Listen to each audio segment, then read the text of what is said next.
Introduce you all to our first speaker of the day, Lieutenant General Noble Thamburaj. Sir, may I have your permission to begin? Lieutenant General Noble Thamburaj is a patron of IIEBM. Sir was the Vice Chief of Army Staff and Colonel commanded the Bombay Sappers. An active paratrooper till date, General Thamburaj had the unique honor of commanding the only parachute field company of the Corps of Engineer as well as an engineer regiment.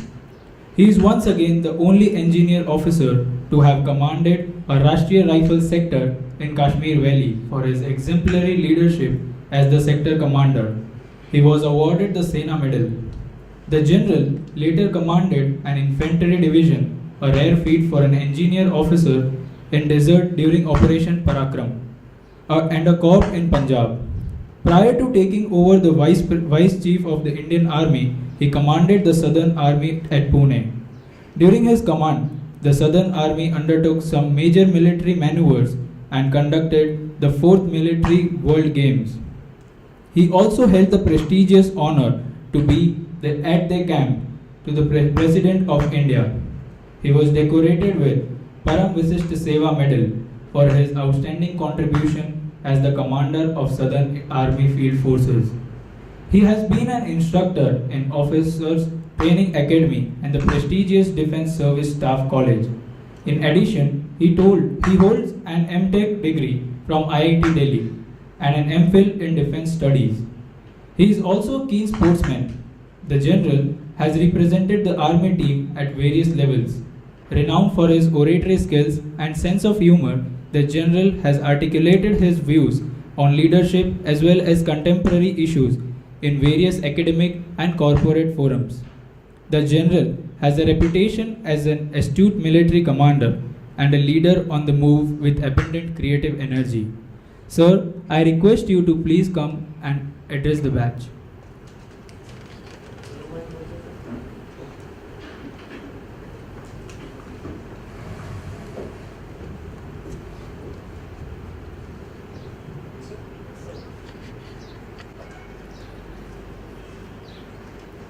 Professor Jai Singh, Director of the College, Dr. Ramdas, members of the faculty and students of the 2014 batch.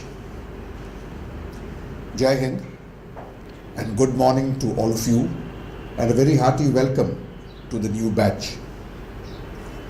I understand that today is your third day of induction and this would be all about you. You who have come to this college leaving the comforts of your home and your family to become something in life. There are some days in our lives when one is truly elated and these days are memorable and we remember them.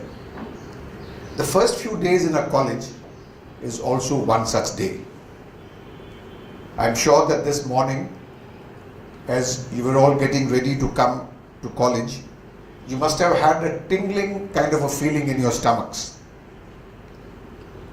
A number of questions must have been coming to your mind as to what would be the college like, what would be your teachers like, what would be your classmates and your future friends be like.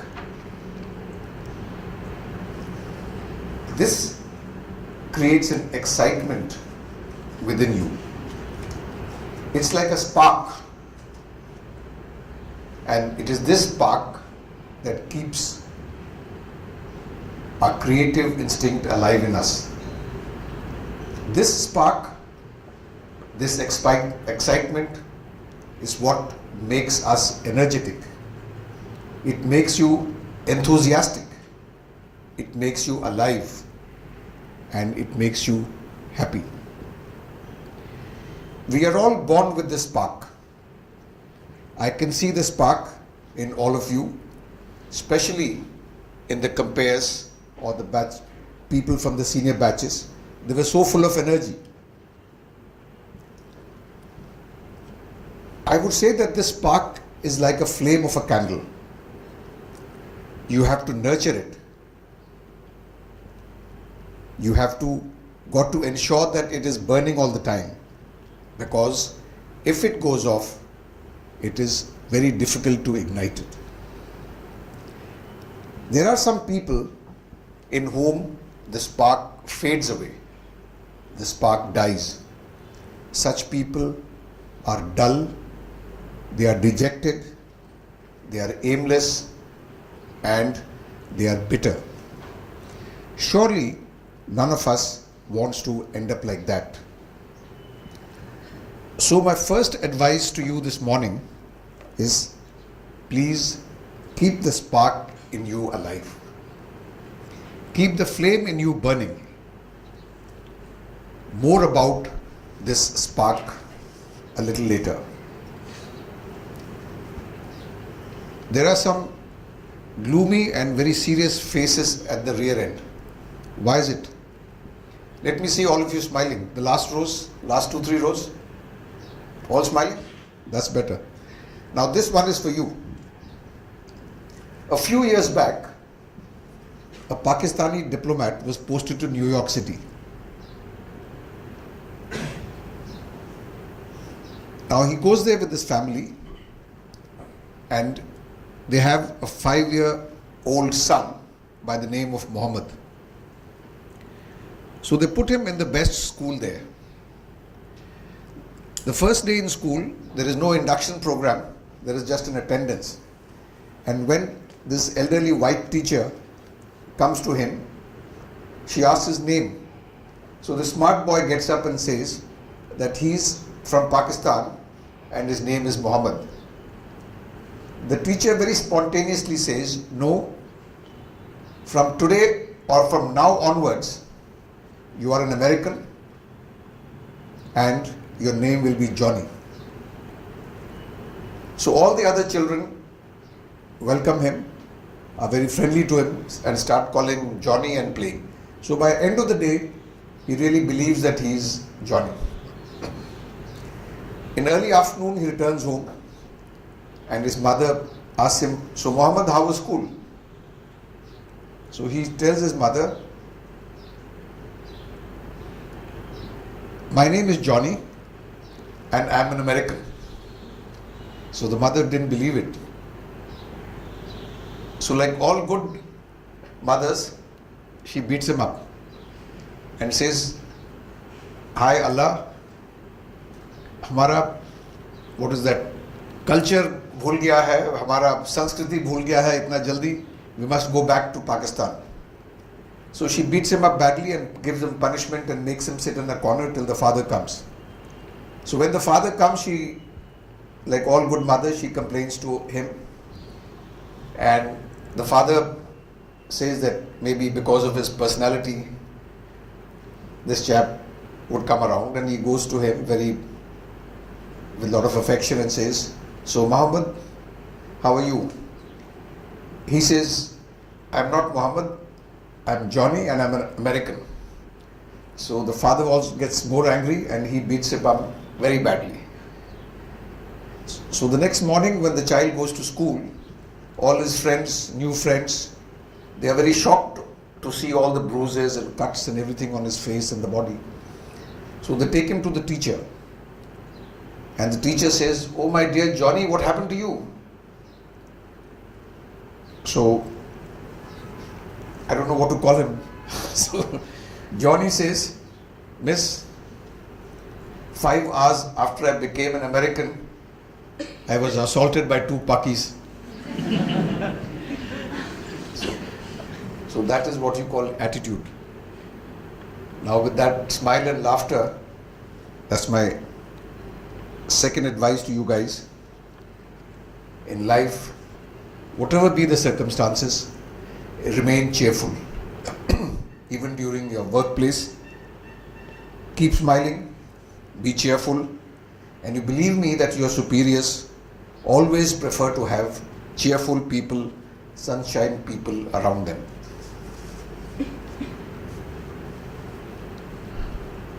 Our country is on the threshold of greatness. If anyone especially our TV channels, tell you otherwise, don't believe them.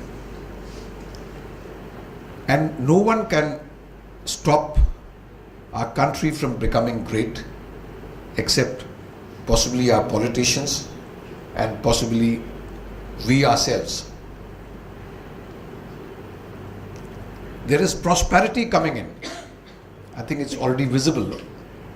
Plenty has come in, and you can see on the horizon that more prosperity is waiting to come into our country. The economic forecast is very bright. There is a lot of growth on the industrial side, the growth on the agricultural side. Gone are the days when there is shortage of any kind of food item and we have to import it in large scale. The Indian diaspora abroad is doing very well. The scientific community is very enthusiastic and new inventions and discoveries are being made. The service sector is prospering. The IT industry is doing extremely well. Our military is growing. The managers at all levels are doing well. Educationists are doing well. Business is thriving. Expectations and aspirations of the people is going up. Young people are impatient. They want results in a hurry. So there is no option but for everyone else to perform or perish. Now we have a strong and decisive government in place. And therefore, keeping all this in mind,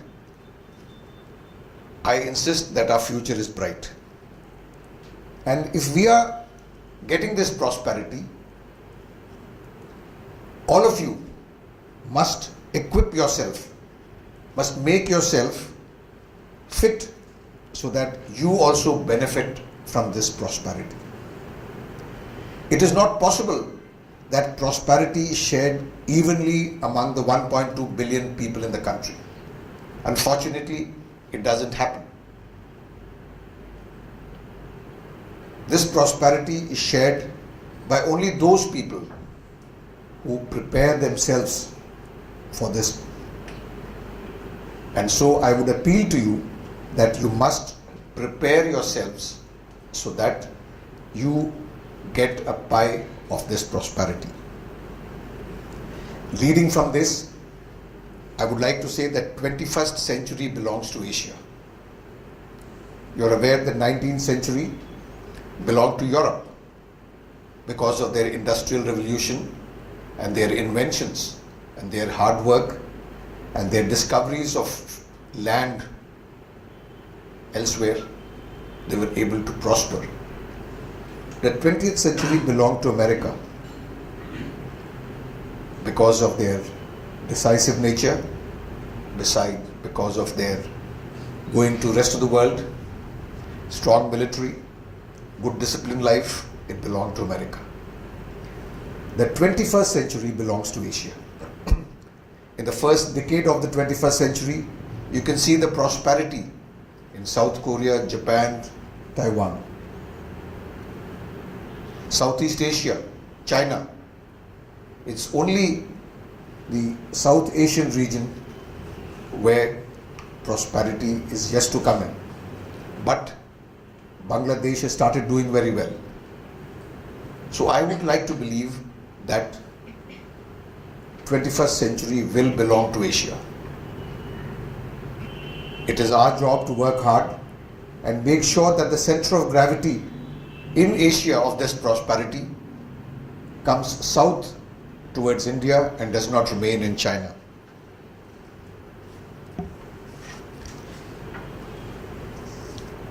I was discussing with Professor Jai Singh that recently I had gone to Switzerland and to France.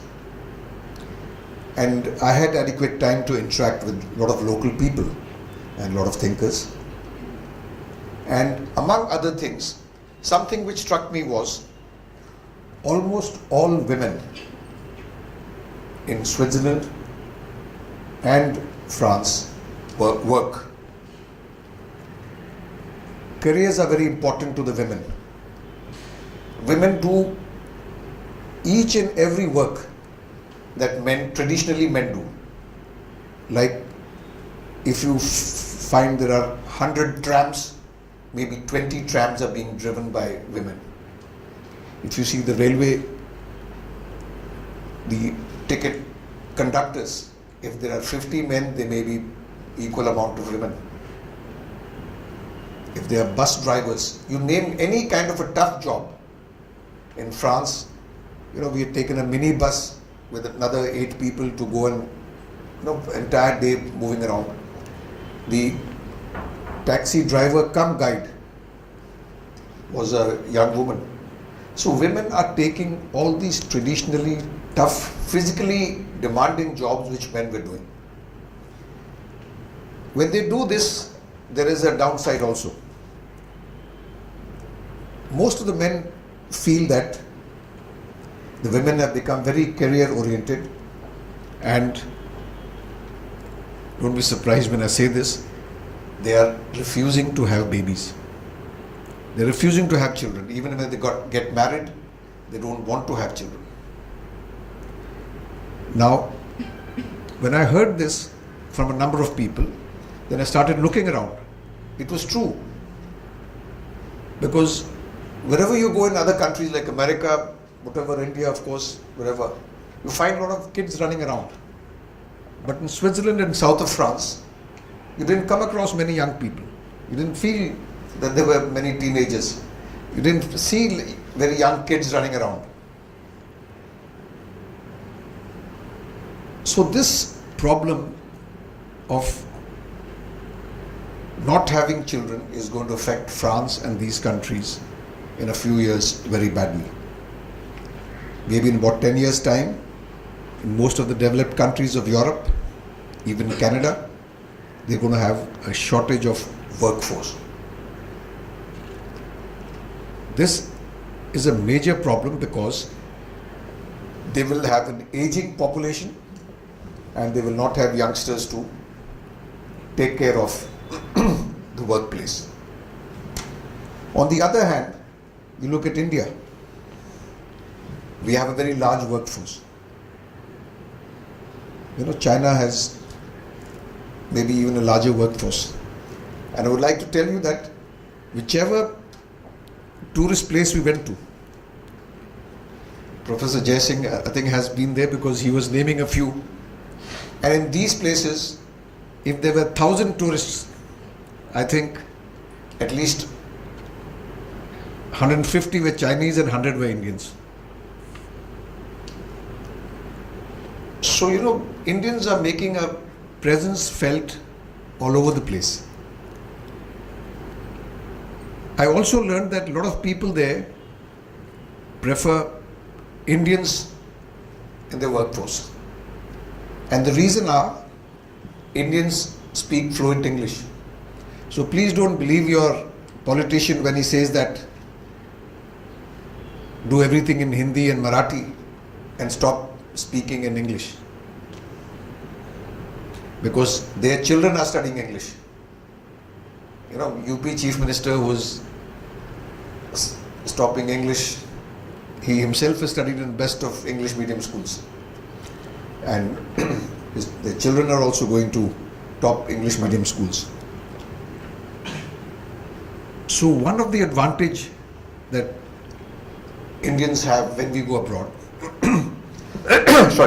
is our ability to speak fluent English. The world perceives Indians as very good in computers, very good in software. So when they employ an Indian, they take it for granted that he knows good English and he's good in computers. So if you guys are not good in computers, so side by side, you must improve your skills in computer. Indians, whether they are individually there or they are collectively there in an organization, they don't create trouble. Maybe Indian creates more trouble in India, but when we go abroad, we don't create trouble. That's the. Is it okay? Yes, sir. Can you hear me? Yes, sir. Can you see me also? Yes, sir.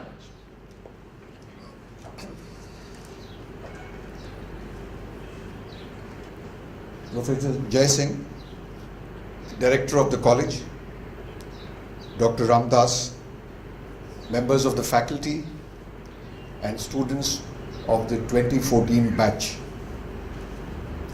Jai Hind and good morning to all of you and a very hearty welcome to the new batch.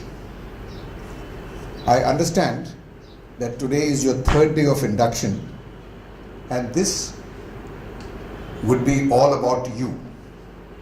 You who have come to this college leaving the comforts of your home and your family to become something in life. There are some days in our lives when one is truly elated and these days are memorable and we remember them. The first few days in a college is also one such day.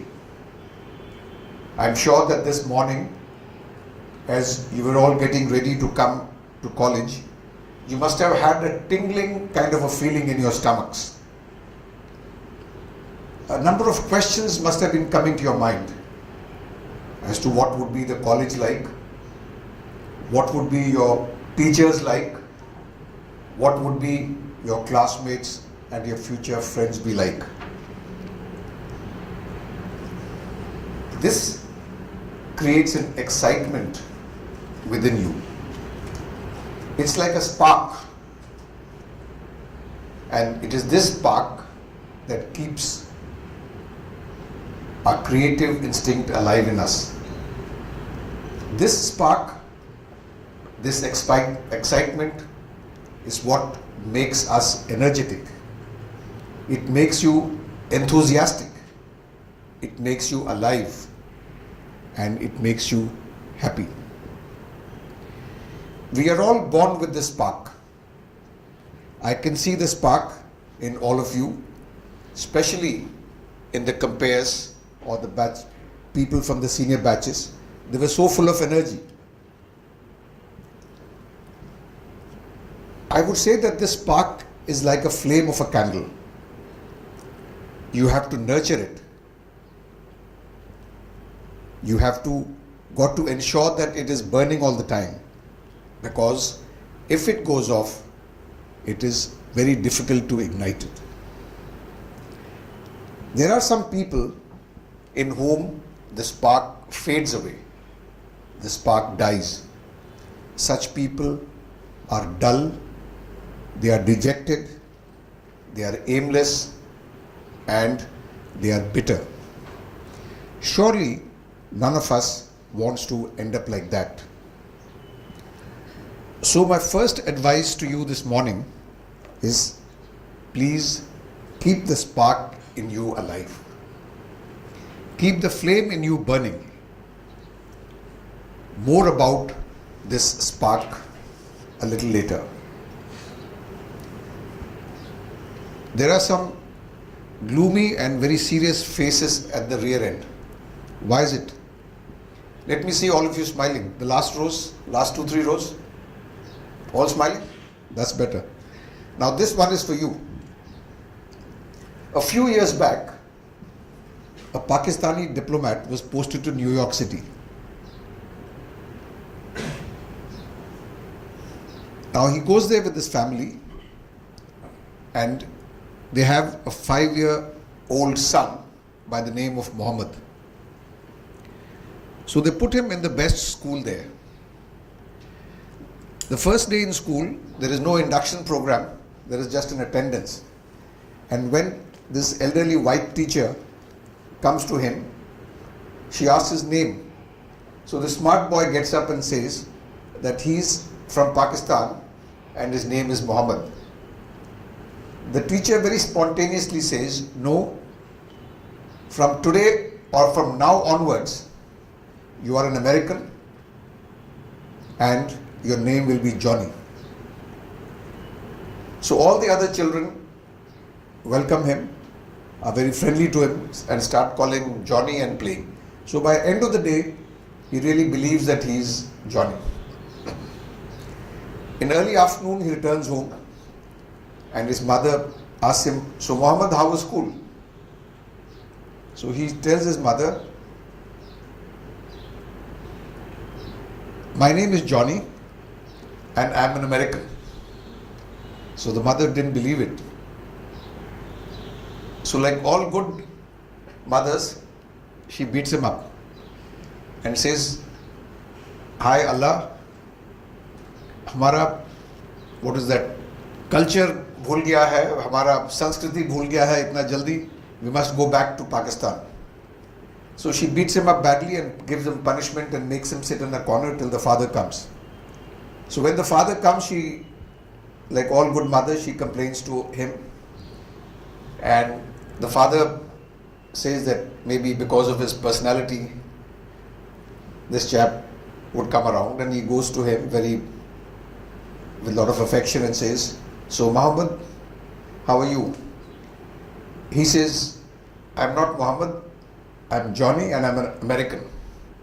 So the father also gets more angry and he beats him up very badly.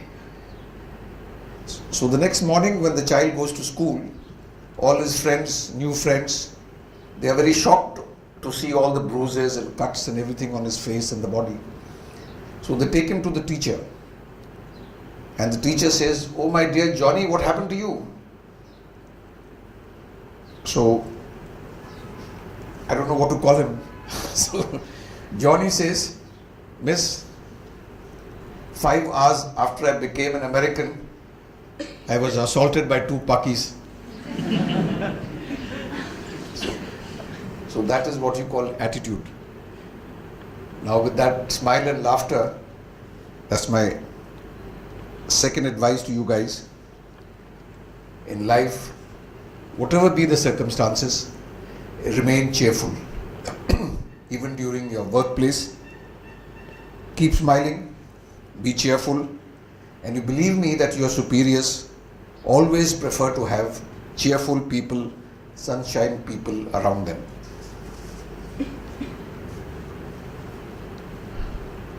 Our country is on the threshold of greatness. If anyone, especially our TV channels, tell you otherwise, don't believe them. And no one can stop our country from becoming great except possibly our politicians and possibly we ourselves. There is prosperity coming in. I think it's already visible. Plenty has come in, and you can see on the horizon that more prosperity is waiting to come into our country. The economic forecast is very bright. There is a lot of growth on the industrial side, the growth on the agricultural side. Gone are the days when there is shortage of any kind of food item and we have to import it in large scale. The Indian diaspora abroad is doing very well.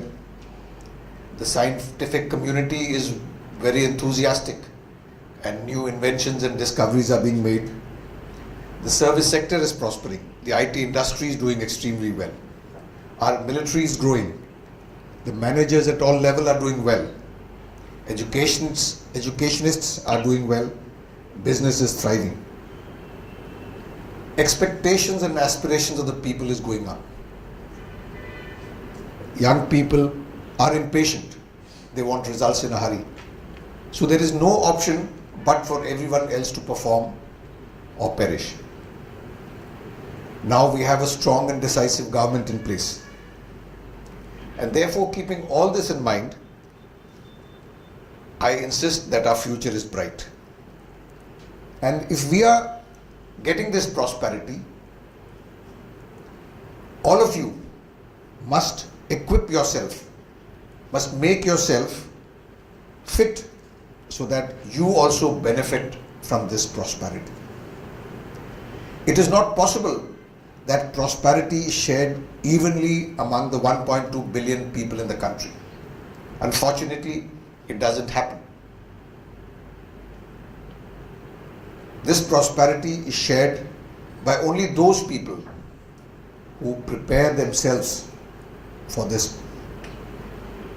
And so I would appeal to you that you must prepare yourselves so that you get a pie of this prosperity. Leading from this, I would like to say that 21st century belongs to Asia. You're aware that 19th century belonged to Europe because of their industrial revolution and their inventions and their hard work and their discoveries of land elsewhere. They were able to prosper. The 20th century belonged to America because of their decisive nature, because of their going to rest of the world, strong military, good disciplined life. It belonged to America. The 21st century belongs to Asia. In the first decade of the 21st century, you can see the prosperity in South Korea, Japan, Taiwan, Southeast Asia, China. It's only the South Asian region where prosperity is yet to come in. But Bangladesh has started doing very well. So I would like to believe that 21st century will belong to Asia. It is our job to work hard and make sure that the center of gravity in Asia of this prosperity comes south towards India and does not remain in China.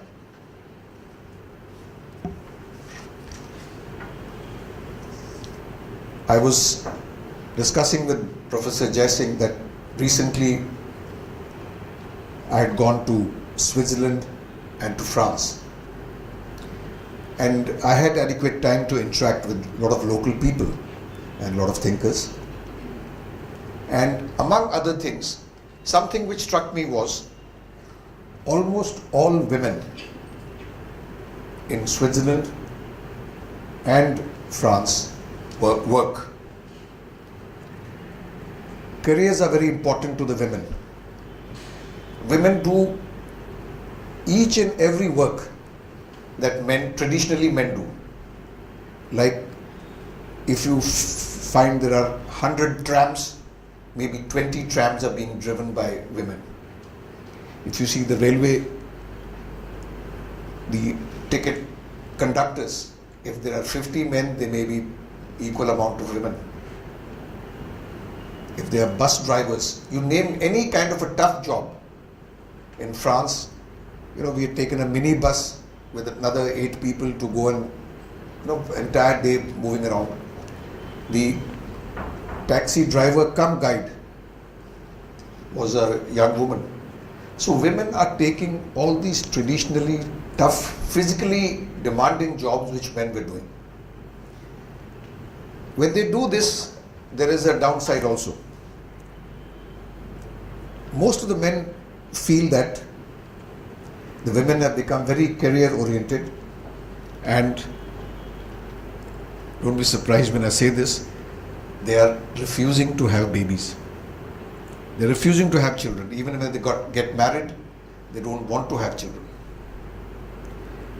Now, when I heard this from a number of people, then I started looking around. It was true. Because wherever you go in other countries like America, whatever, India, of course, wherever, you find a lot of kids running around. But in Switzerland and south of France, you didn't come across many young people. You didn't feel that there were many teenagers. You didn't see very young kids running around. So this problem of not having children is going to affect France and these countries in a few years very badly. Maybe in about 10 years' time, in most of the developed countries of Europe, even Canada, they're going to have a shortage of workforce. This is a major problem because they will have an aging population and they will not have youngsters to take care of the workplace. On the other hand, you look at India. We have a very large workforce. China has maybe even a larger workforce. And I would like to tell you that whichever tourist place we went to. Professor Jay Singh, I think, has been there because he was naming a few. And in these places, if there were 1,000 tourists, I think at least 150 were Chinese and 100 were Indians. So, Indians are making a presence felt all over the place. I also learned that a lot of people there prefer Indians in their workforce. And the reason are, Indians speak fluent English.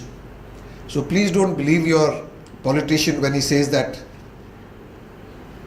do everything in Hindi and Marathi and stop speaking in English. Because their children are studying English. UP Chief Minister was stopping English. He himself has studied in the best of English medium schools.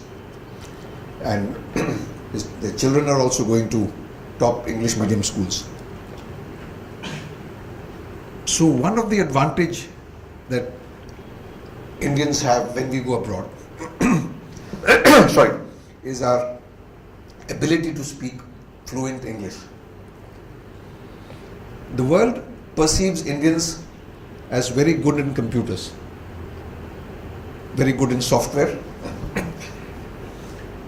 So when they employ an Indian, they take it for granted that he knows good English and he's good in computers.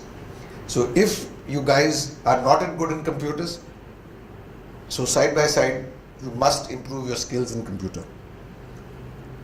Indians, whether they are individually there or they are collectively there in an organization, they don't create trouble. Maybe Indian creates more trouble in India, but when we go abroad, we don't create trouble. That's the impression people have. There is no threat from an Indian as far as any kind of terrorism is concerned. Because this today tops the thinking of people in America and Europe, whether the other guy is a terrorist. They're looking at everyone suspiciously. So far, maybe we Indians pass this test. And lastly, of course, I think compared to them, Indians are prepared to work at less pay. So these things make Indians very good on their workforce. And in all these places, I have seen possibly Indians working. So what you need to do is, apart from your managerial skill, which will be taught here, you must also improve some other skills. We'll see as we go along, and definitely your IT skills. Now I come to my prognosis for the next 10 years. Some of it, what I'm going to say, is already happening.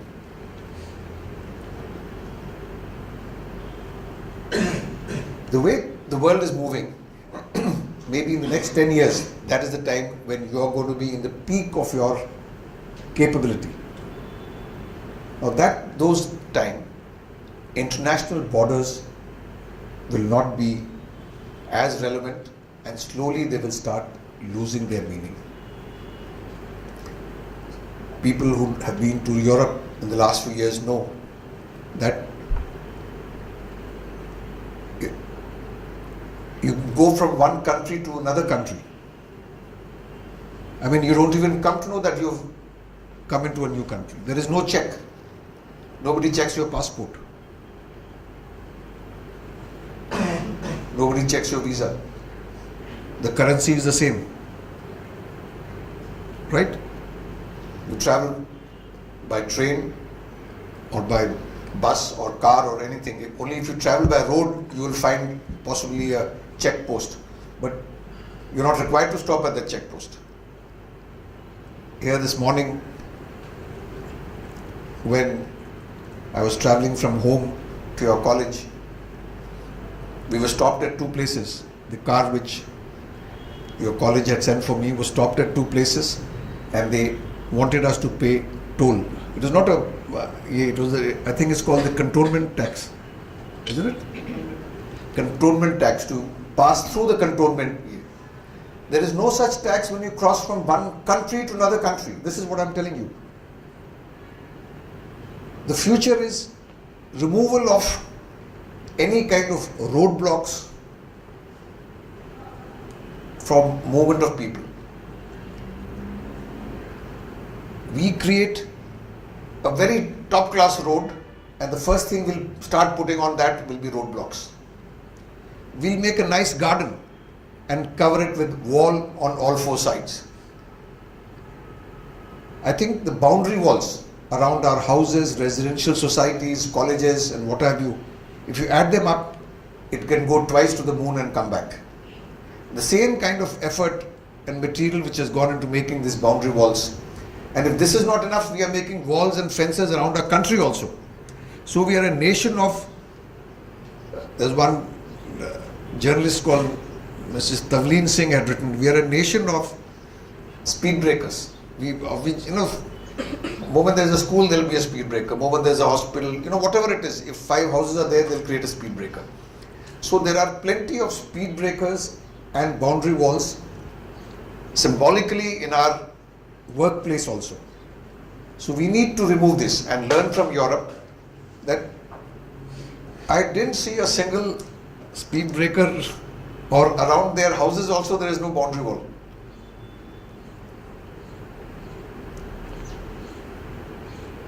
Multinational companies, of course, there are a number of them operating in India, but similarly Indian companies getting project overseas. These two will see substantial increase. Like I said, inter-country boundary will not have relevance. Even investments. If tomorrow somebody in India wants to invest money, he feels that Malaysia is a better place to go, he will go there. There might be a Chinese entrepreneur. He may decide that he wants to do certain things where the skill levels or the raw material is better in India. He'll come to India. So these kind of economic dependency of one country to another country will increase.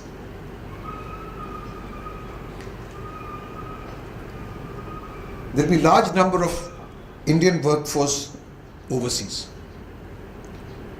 Today, possibly in the Gulf and few other places, you have a lot of workforce, but a lot of them are unskilled. And they possibly are maybe not at very skilled kind of a level. But I would say that slowly in future,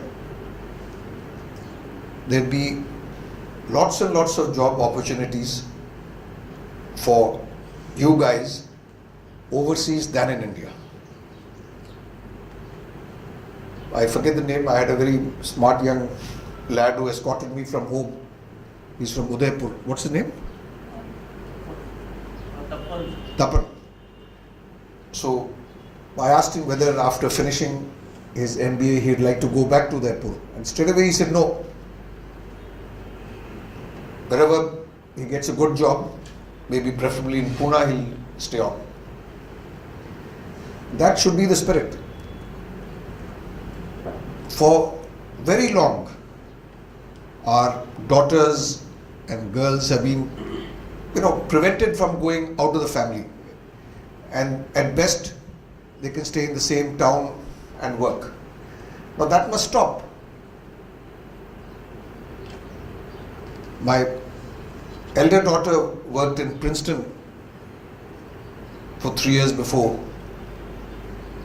Of course, she's got settled down and she's got children now. But so you must convince yourself that going overseas for work is very safe. There's just no problem. And if there's an opportunity, you should take it. Travel will become very easy. 6 to 8 hours, you are in Europe.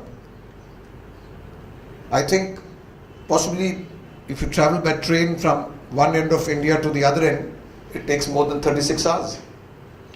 So you might, because these places in India may not be connected by air, so you might end up spending a long time reaching home if there's an emergency. But if you're sitting in Europe or any country overseas, you're back in 8 hours, maybe a couple of hours of bus travel or something. So in 10 hours for an emergency, you're home. The communication is as it is very good. It'll be better and it'll become cheaper. So, our daughter is married for 7-8 years, but still every day, at least for half an hour, she speaks to my wife, if not more. And she says that, I don't know, I can't believe it, but she says it is free. Is it possible to speak free from New York City to Pune? Yes. Yes? Okay, so you guys are also quite well up. So, I'm telling you, so because of all this, you should not, especially the girls, should not hold themselves back from looking at a job overseas. And I would like to mention that those guys have no hang-ups about IIT or IIM or anyone. So don't despair that you haven't gone to Ahmedabad or whichever those other places are. Right? So they're looking at you, and you will start with an advantage, not with a handicap. So my third advice to you is prepare yourselves to work overseas. It may not happen at the time of placement, no, because there is a lot of preparation to do.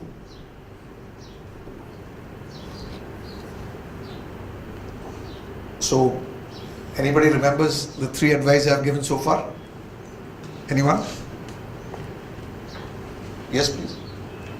Good morning. Name? I am Ankit Nimje from Nagpur, sir. Okay. The very first advice you gave to us was keep the spark in you burning. Never let that down. Yeah. The second advice was always be cheerful and make others cheerful. Third advice you gave was prepare yourself to work overseas. Okay, good. You are more attentive than what I am. Okay, Mr. Rao. Thank you. The next issue is turning points in life. Whenever there is an event, a lot of activities are there, you will find that there would be a turning point. I'm sure these days girls have also become very sporty. So, how many of you watch these World Cup FIFA football matches?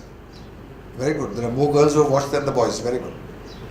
Now, if you remember, the same could be applied for cricket World Cup match. The commentators at the end of the match, when they are analyzing the game, they always ask a question to each other and say, what was the turning point of the match? If you remember this, if not, maybe the next time you see at the end, when the 3 or 4 of them are discussing, they'll see what was the turning point of the match. Now, I kept awake the whole night and watched the finals, and I would say the turning point of the World Cup finals was when that German player Schweinsteiger, he got he got a big cut, and the referee didn't give a foul for the German team, so they got very worked up, and he had to be taken out, and everybody, the German fans, were praying that he should get back, even whatever it is, even if he bleeds badly, he must get back. And within 3 minutes he was back. And I say that was the turning point, because that gave a renewed focus to the German team, and this happened at the beginning of extra time, and in that extra time, after this, the Germans, I think, were a different team. Similarly, if you see this morning's newspaper, there is a lot of talk about Anderson versus Jadeja, some fight they had. And one of the news commentators has written that this is good for the Indian team because it will bring the Indian team together. So it's now they'll play more as a team, because the support, like Ashwin, Gambhir, they're all supporting Jadeja. So they say that this kind of an adversity will be a turning point in this tour. So in everybody's life, there will be a turning point. Like I said, it can be only analyzed after the event. So maybe after we are retired and settle down, that time we can analyze as what was the turning point. Now when I say turning point, I mean for the better. There could be a turning point, somebody becomes worse. But I'm talking in the positive sense, turning point for the better. If you observe the great people in the world, can anyone name 3 great people in the world? This gentleman here. What's your name? Good morning, sir. My name is Bhima Singh Parihar from Rewa, Madhya Pradesh. Okay. 3 names: Mahatma Gandhi, Nelson Mandela, and Jawaharlal Nehru. Jawaharlal Nehru. Okay. So you're not from the BJP, please allow.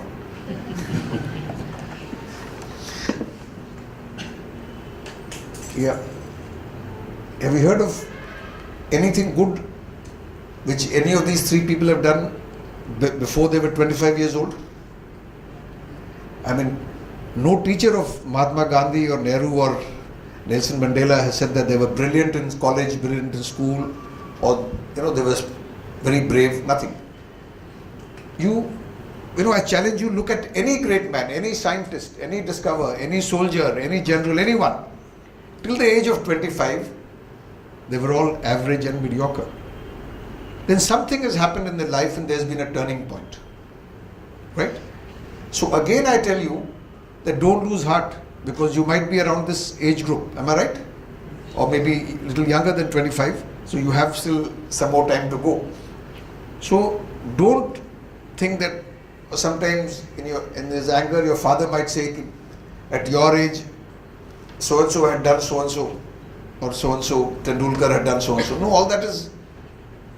all great people have achieved greatness much later, and till about 25-30 they've done nothing.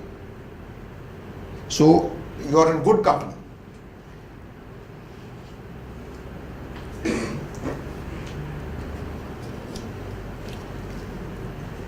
Again, there might be some repetition. So you guys need to qualify yourselves for tomorrow.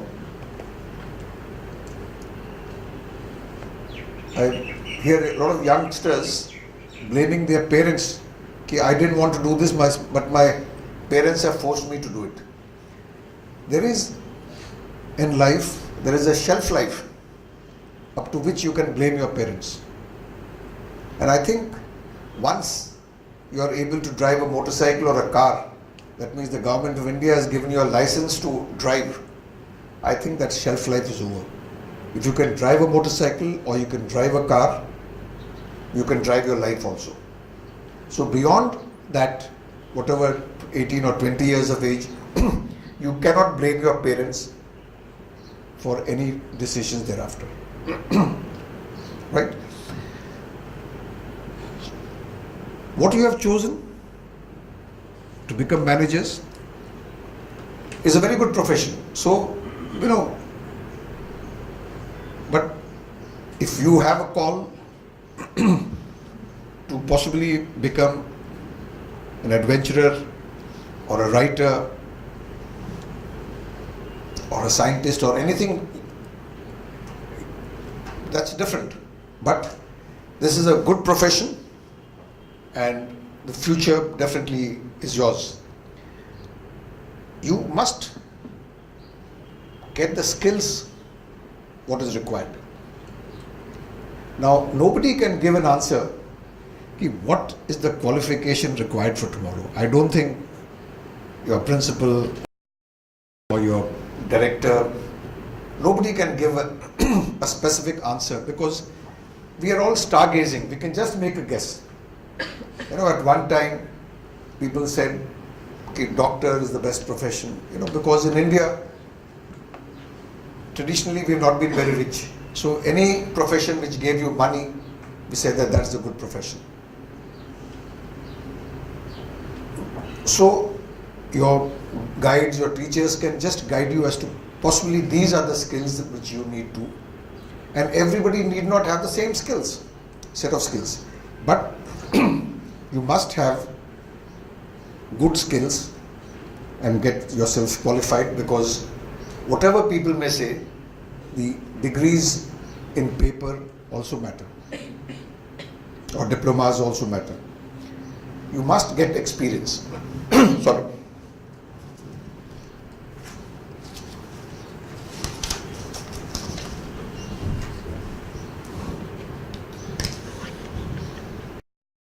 These are signs of nervousness. When you see such smart people in front of you, even an old man gets nervous.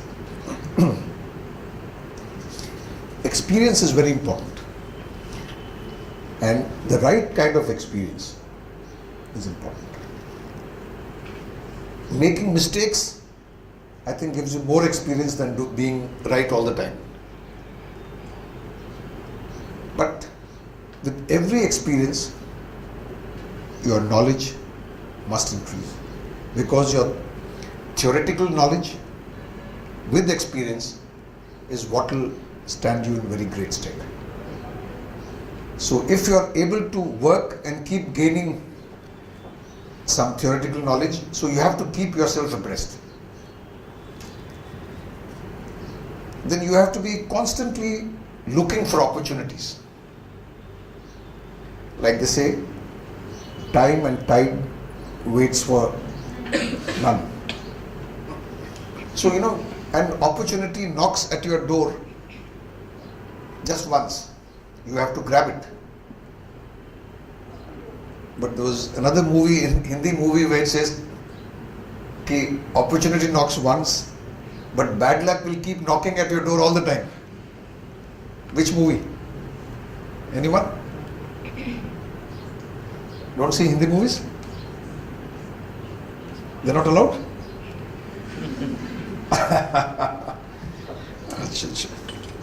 There's a movie of, I think, Anil Kapoor and Aishwarya Rai.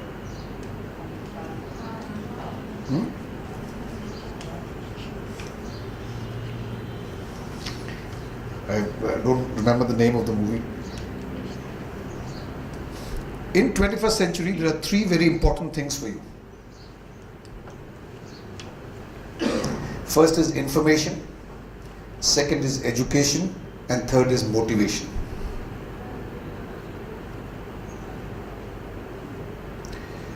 Information is anything which is beyond your work. So you must be aware of what is happening around you, what is happening within your organization but beyond your workplace, in your city, in your country, various rules and regulations.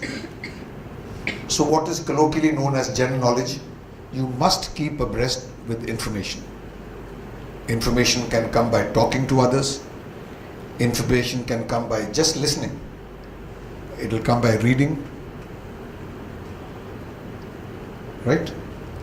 Second is education. Education means getting yourself qualified, having experience, and having skills. And third more important thing is motivation. I would describe motivation as having positive attitude, hard work, and team spirit. These are important in workplaces. Most of you must have heard of a gentleman called Shiv Khera. He's one of them. There are plenty of management gurus these days. So he's one of them. I think he was one of the first guys who writes very interestingly. And in one of his books, he has mentioned that he has discussed or interviewed or asked this question to a number of top industrialists and asked them as to what is the most important quality which is required in their success. So he says, across the board, most of them answered that It is the right attitude of our staff or workers or workforce which makes all the difference. So when they are possibly the top industrialists, I'm not talking of the HR header, I'm talking of the real top guys industrialists. When they are looking for a guy to employ, what will they look for? They will try to assess whether you got the right attitude, whether he'll probably try to look whether the flame is still burning, whether the spark is still alive. That is what they're looking at. These people say that machinery is not the most important thing in their factory. It's not the computers, it's not the resources, it is the manpower, and in the manpower they are looking at the right attitude.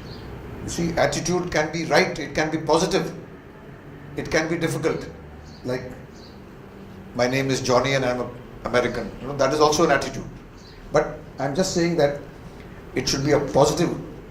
These days, the word attitude is used by youngsters in a different way. If somebody is a show-off or is arrogant, I think you say that he's got an attitude, right? So I'm talking of the attitude of my generation. Positive, right attitude towards the work and towards life. Next issue is multitasking. Couple of days back, you heard of a chap called Mahendra Singh Dhoni? Anyone hasn't heard? Yes, sir. So they asked Mahendra Singh Dhoni, how's your team? He says, I'm still wanting all-rounders.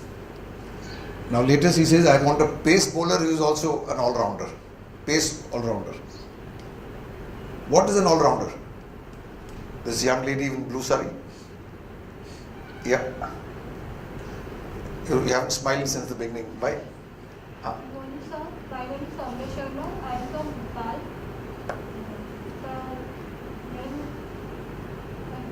So please sit down. Anybody else? Yeah. Good morning, sir. My name is Astha. I'm from Gwalior. An all-rounder is the one who bats, fields, and bowls at the same time. Okay. You can't do at the same time. Sorry. Yeah. Sorry. Yes, I understood. Thank you.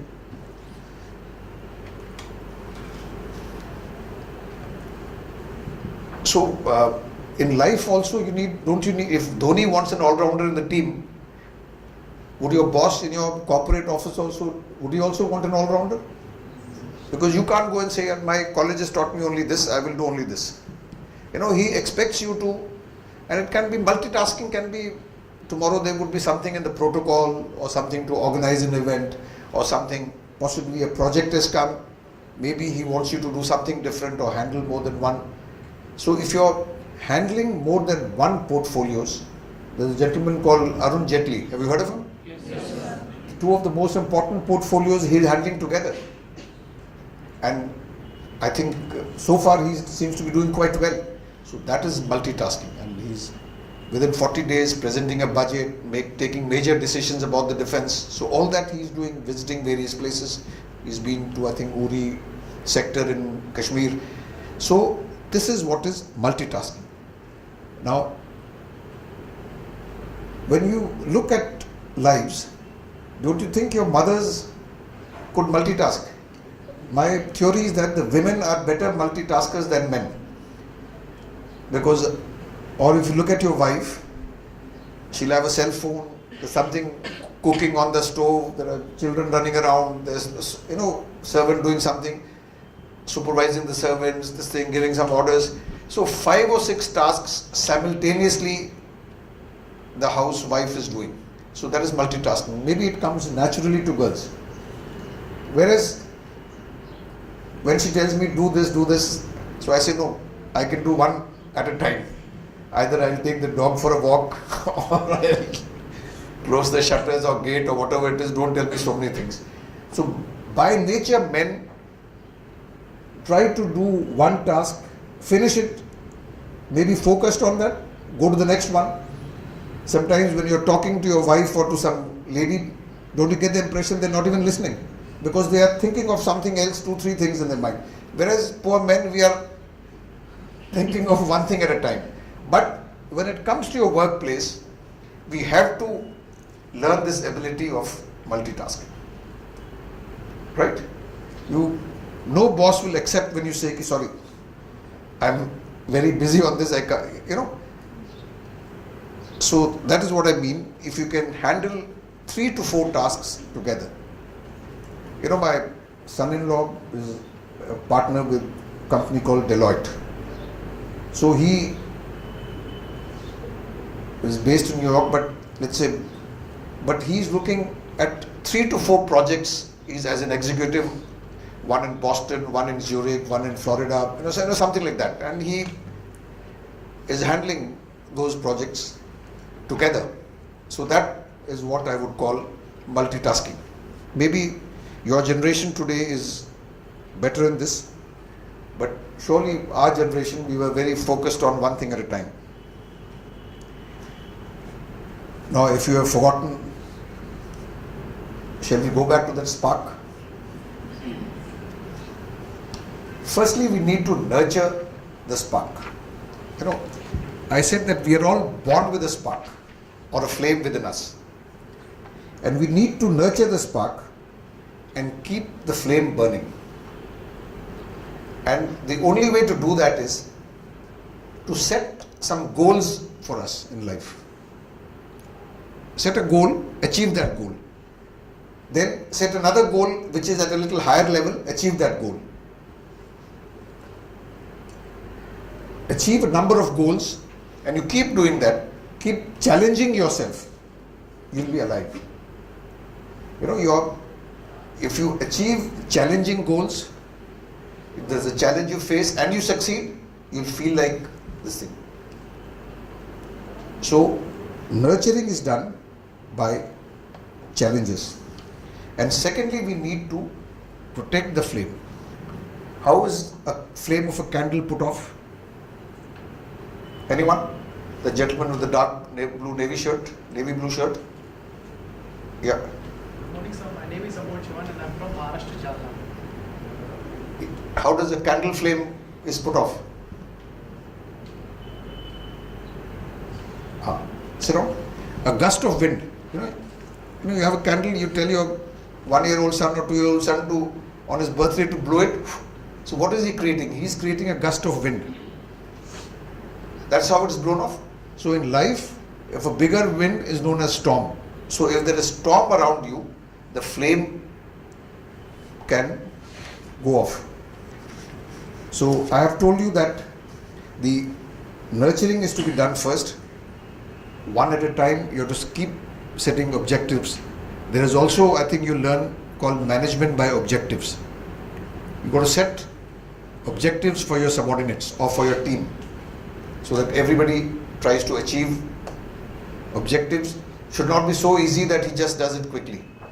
It must be worthwhile objectives where he has to work hard, innovate, and then achieve it. So similarly, you set objectives for yourselves, and these objectives should be balanced so that you are balanced and successful. Okay? So these should be balanced and successful. It should not be only towards success. Because like somebody has said that if you get a promotion and on the same day you got your divorce also, what is the use? Right? Or you're so successful that you bought a very fancy car, but you have, because of sitting on the office all the time, you've got some back problem that you can't drive the car. What is the use? You have to employ a driver to drive that fancy car, no? So therefore you have to be balanced in life and you've got to be successful. So that's why I've used the word balanced successful goals. So maybe in your goals, your family, your children, your wife, they all must form part of it. There are 4 kinds of storms in our life. Firstly is disappointment. If you don't achieve, you don't get something, you get disappointed. If you fail in something, you get disappointed. So if you have a setback, you're disappointed. Now this you must get over this. This is what I'm trying to say. This is disappointment for maybe some time, but you must bounce back. Number one. Number two is frustration. This morning as we were driving, last 2 kilometers, there was tremendous traffic jams, and so the youngster from Udaipur was getting very frustrated. What is the traffic jam here? Because he had told somebody here that within 5 minutes we'll be here, and we were stuck in traffic. So he was getting very frustrated. So that is frustration. Something which is beyond your control, and that is delaying your kind of work. So you got to be, yes, frustration, but it should not drown you. Third is very interesting storm called unfairness. There was an article I read that life is never fair. When we reached Bombay after this trip, then you got to go to something called passport control, for immigration. So there were 20 odd lines. So, my wife said, yeah, let's just go and join one line. No, I said, no, let's count as to how many guys are there, and which has got the least, let's go there. So I counted, there was one of the lines had 3 people less, so I went and joined that line. And believe me, that was the slowest. Because that person there who was stamping the passport was maybe he was in a bad mood or whatever. So I was thinking, the life is very unfair to me that I do so much calculation and it doesn't work out. Don't you think that when you're standing in a line, the other line is moving faster? Yes. There's so many occasions. These are small instances, but even in bigger things you will find that you're applying for a job, you feel that you are the best qualified. You come back after the interview, you feel that there is no way that you'll miss it out. But then when the results come, somebody else gets it. Maybe that chap is better connected, maybe he's more handsome, maybe, I think there was a movie in which there was Sunil Shetty and there was another girl, both go for this interview and the girl gets it, and something about a house also, and they keep fighting. Huh? Hera Fairy. Yeah, that's right. And doesn't he get very angry, and does he feel that the life is unfair to him and she is getting the benefits? So sometime maybe being a lady, somebody else may get a benefit. Maybe other time the other chap is smartly dressed, he gets a benefit, or whatever it is, but you feel that you deserve it. And it will happen a number of times that you will feel that life is unfair to you. The beauty is everybody feels that life is unfair to him, so that means God is overall kind, equally kind to everyone. So you cannot. There was another movie in which I think what's his name? Shah Rukh Khan starts drinking very heavily because life is unfair to him. He thinks, right? So you can't do that. You can't say life is unfair to me, so I will start drinking and that's the end of. This is what I mean by the storms which are trying to put off. Now if you become a drunkard, don't you think in that movie Shah Rukh Khan's spark had gone off at some stage?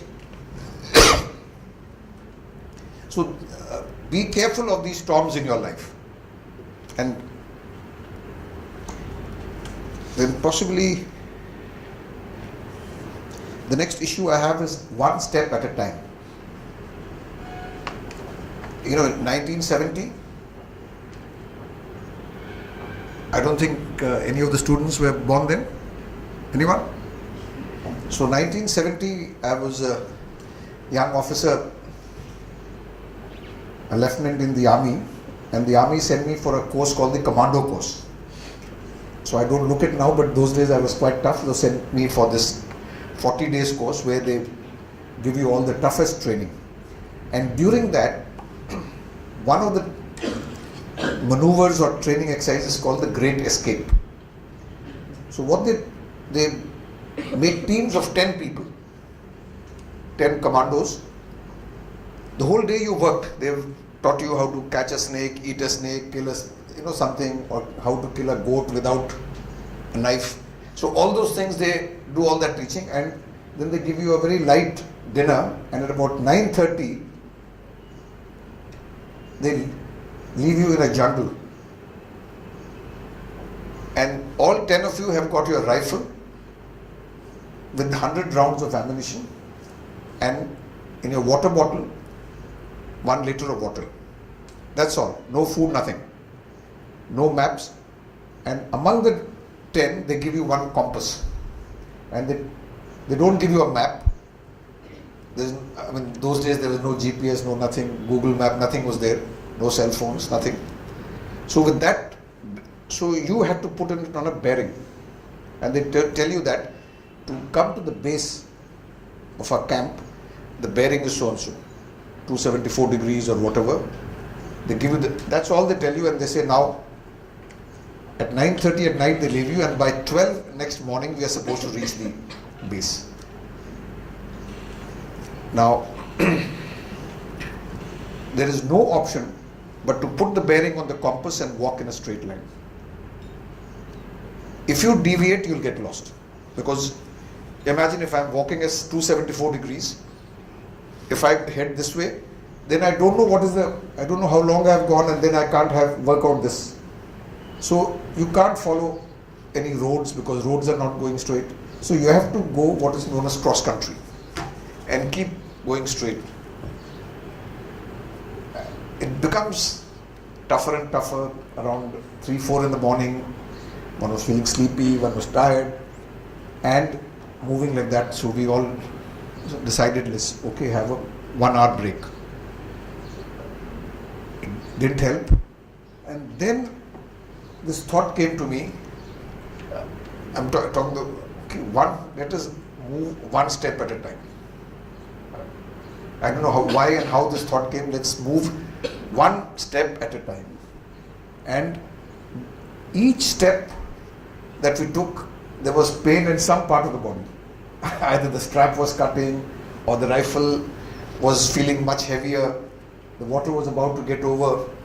And then if you see a light somewhere, you know that there is a village, but you cannot go to that village, because if you go there, you lost direction. So you just have to walk straight, whether it's nala, whatever is the rock, boulders, you keep going straight.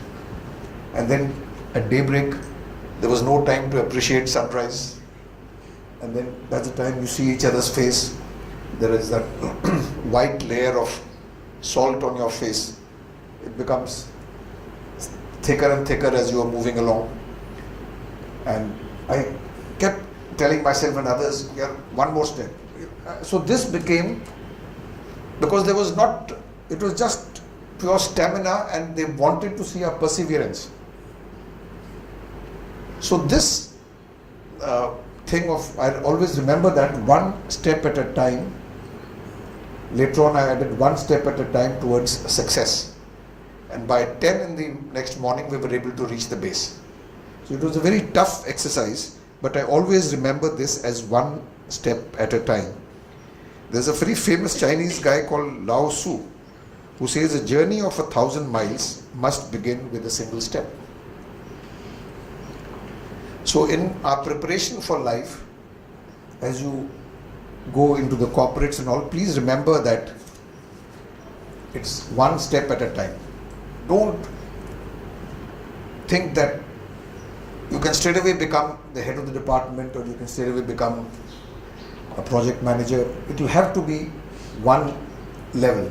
I mentioned earlier, when you set the goals for yourself to keep the flame alive, it should be balanced goals, successful towards success. So it should be from 1 level to the other level. It can't be like Tendulkar, from the age of 15 I can start scoring a double century. No, it has to be first play for your school, then for your college, then for Ranji Trophy, and then keep coming up like this, 1 step at a time.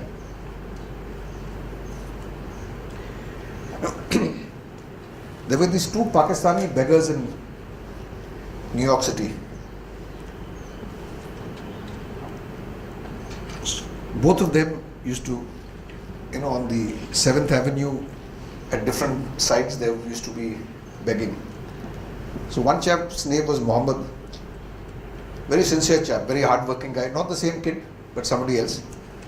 So this chap, in begging in America, is done differently than in India. You don't go and touch anybody and say, give me, I'm wrong. You have to sit at one place. You can't move. And whatever you want to say, you just write down and put it next to you. You know, like beggars in India will come and chase you. There they don't chase you, they sit. So it's very interesting what different beggars have to write. So this Muhammad writes, I've got 4 wives, I've got 12 children, I can't feed them, so please give me some money to feed my children. And he comes every morning at 6 and goes back at 9 or 10 o'clock at night, and he collects just barely $10 in the whole day. So there's another beggar called Tanveer. He's happy-go-lucky, very cheerful all the time. Maybe he must have been done some MBA somewhere from Karachi or somewhere. So this guy is never short of money. So this Muhammad asks him, how are you? What is the secret behind your success that you're such a good beggar? And he says, can you show me your board? So he shows him the board. He says, I'm a Paki. I want to go back to Pakistan. I am $10 short of my air ticket. So everyone gives him $10 and he makes $100 every day. So nice to again hear some laughter from this side. How come this side didn't laugh? Okay. There is little more time, so I thought I'll touch one more thing. I read recently somewhere as to why are rich countries rich and poor countries poor. Any guess?